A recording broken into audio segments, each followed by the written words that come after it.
सुरगुरु सुरवर पूजित लिंगं सुरवन पुष्प सदार्चित लिंगं परात्परं परमात्मकलिंगं तत्प्रणमामि सदा शिवलिंगं।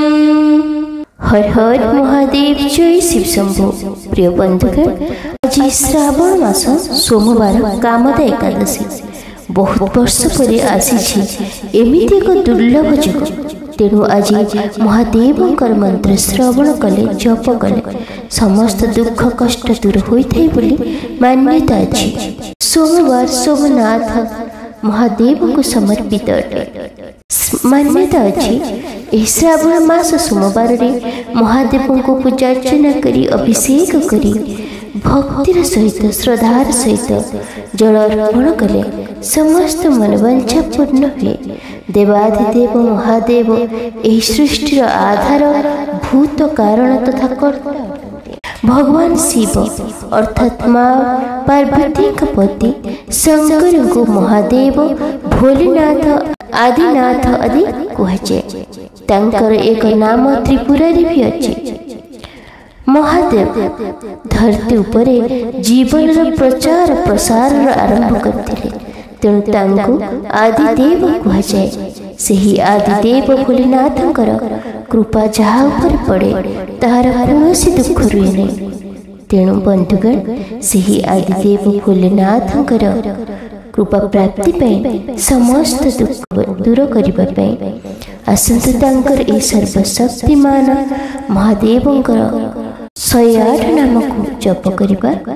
सनातन धर्म सहित जोड़ी हुई रहिबा पाई लिसा महांती मोटिवेशनल लाइफ चैनल को सब्सक्राइब करी वीडियो को गोटे लाइक कर दिंतु एवं कमेंट रे हर हर महादेव जय शिव शंभु निश्चय लिखंतु। ओम शिवाय नमः। ओम महेश्वराय नमः। ओम संभवे नमः। ओम पिनाकिने नमः। ओम शशिशेखराय नमः। ओम वामदेवाय नमः। ओम विरूपाख्याय नमः। ओम कपर्दिने नमः। ओम नीललोहिताय नमः। ओम शंकराय नमः। ओम शूलपाणिने नमः।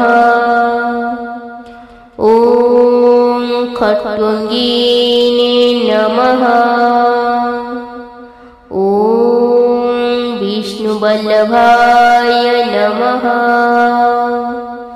ओम सिद्धिविष्टाय नमः। ओम अंबिकानाथाय नमः। ओम श्रीकंठाय नमः। ओम भक्तवत्सलाय नमः। ओम भवाय नमः। ओम सर्वाय नमः। ओम त्रिलोकेशाय नमः। ओम सीतिकंठाय नमः। ओम शिवप्रियाय नमः। ओम उग्राय नमः। ओम कपालिने नमः। ओम कामराय नमः। ओम अंधकासुरसूदनाय नमः। ओम खड्गधराय नमः। ॐ ललटख्याय नमः। ॐ कालकालाय नमः। ॐ कृपनिधाय नमः। ॐ भीमाय नमः। ॐ परशुहस्ताय नमः। ॐ मृगपाणाय नमः। ॐ जटाधराय नमः। ॐ कैलासवासिने नमः। ॐ कवचिने नमः। ॐ कठोराय नमः। ॐ त्रिपुरान्तकाय नमः। ॐ वृषङ्गाय नमः। ॐ वृषभारूढाय नमः। ॐ भस्मधूलितविग्रहाय नमः। ॐ सामप्रियाय नमः। ॐ सोरमयाय नमः। ॐ त्रैमूर्ताय नमः। ॐ अनीश्वराय नमः।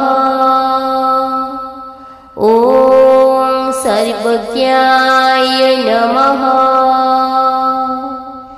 ॐ परमात्मने नमः। ॐ सोमसूर्याग्निलोचनाय नमः। ॐ हविषे नमः। ॐ यज्ञमयाय नमः। ॐ सोमाय नमः। ॐ पंचवक्त्राय नमः। ॐ सदाशिवाय नमः। ॐ विश्वेश्वराय नमः। ॐ वीरभद्राय नमः। ॐ गणनाथाय नमः। ॐ प्रजापतये नमः। ॐ हिरण्यरेतस्य नमः। ॐ दुर्धर्षाय नमः। ॐ गिरिशाय नमः। ॐ भगवते नमः। ॐ पुररतये नमः। ॐ कृत्तिवासस्य नमः। ॐ गिरिप्रियाय नमः। ॐ गिरिधन्विने नमः। ॐ भर्गाय नमः। ॐ भुजङ्गभूषणाय नमः। ॐ अनघाय नमः। ॐ गिरीशाय नमः। ॐ प्रमथाधिपाय नमः। ॐ मृत्युञ्जयाय नमः। ॐ सूक्ष्मतनवे नमः। ॐ जगद्व्यापिने नमः। ॐ जगद्गुरवे नमः। ॐ ब्रह्मकेशाय नमः। ॐ महासेनजनकाय नमः। ॐ चारुविक्रमाय नमः। ॐ रुद्राय नमः। ॐ भूतपताय नमः। ॐ स्थाणवे नमः। ॐ अहिर्बुध्न्याय नमः। ॐ दिगम्बराय नमः। ॐ अष्टमूर्ताय नमः। ॐ अनकात्मानि नमः। ॐ सात्विकाय नमः। ॐ शुद्धविग्रहाय नमः। ॐ शाश्वताय नमः। ॐ अजाय नमः।